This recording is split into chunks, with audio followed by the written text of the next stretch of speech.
ഞാൻ രവിവർമ്മ തമ്പുരാൻ.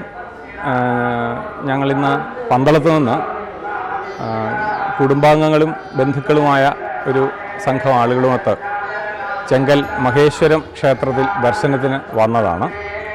കുറേ നാളായിട്ട് ആഗ്രഹിക്കുന്നുണ്ട് ഇവിടെ വരണമെന്ന്. സോഷ്യൽ മീഡിയയിൽ ഇതിൻ്റെ റീലുകളും മറ്റും കണ്ടാണ് ഒരു ആകർഷണം ഉണ്ടായത്. എന്തായാലും ഇന്ന് വരാൻ കഴിഞ്ഞത് വലിയ സന്തോഷമുള്ള കാര്യമാണ്. ആദ്യമായിട്ട് എനിക്കിത് കണ്ടിറങ്ങിയപ്പോൾ തോന്നുന്നത് ഈ ക്ഷേത്രമുണ്ടാക്കുന്നതിന് പിന്നിലുള്ള ആശയം ആരുടേതായാലും അതിനെ ആദ്യമായിട്ട് നമസ്കരിക്കുന്നു. വലിയ ഒരു മഹത്വപൂർണമായ ഒരാശയമാണ് ഇവിടെ പ്രാവർത്തികമാക്കിയിരിക്കുന്നത്.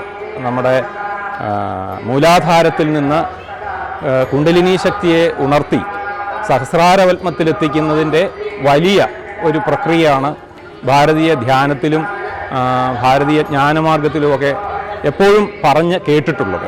ഇത് നേരിട്ട് കാണുകയും അതിലൂടെ നമ്മൾ സഞ്ചരിക്കുകയും ചെയ്യുന്ന ഒരു അനുഭവം തന്നെയാണ് ഇവിടെ ഉണ്ടായത്. അതേപോലെ ഒരു 7 നില കയറുന്നതിൻ്റെയോ ഇറങ്ങുന്നതിൻ്റെയോ ഒരു ആയാസവും ഇല്ലാതെ നമുക്ക് 7 നിലകളിലായിട്ട് ഈ കാര്യങ്ങൾ വിവരിച്ചു തരാൻ മിടുക്കരായ ഗൈഡുമാരും ഉണ്ടായിരുന്നു. അതേപോലെ ഇതെല്ലാം വളരെ മനസ്സിലാകുന്ന രീതിയിലാണ് അത് അവിടെ ചെയ്തു വച്ചിരിക്കുന്നത്.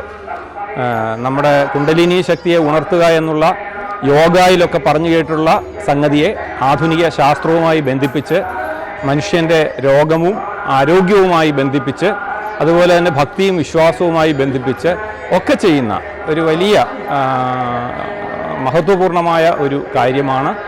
ഇത് കൂടുതൽ ആളുകൾ വന്ന് കാണുക എന്നുള്ളത് ഓരോരുത്തർക്കും അവരവരുടെ ജ്ഞാനവും അറിവും ഒക്കെ വർദ്ധിപ്പിക്കുന്നതിന് സഹായിക്കും. അതേപോലെ വേറൊരു വലിയ സംഗതി ഉള്ളത്, ലോകത്തിൽ നിന്ന് വെറുപ്പും വിദ്വേഷവും ഒക്കെ വളരെയേറെ ഉള്ള ഒരു സമയമാണ്, സംഘർഷമുള്ള സമയമാണ്, യുദ്ധങ്ങളുള്ള സമയമാണ്.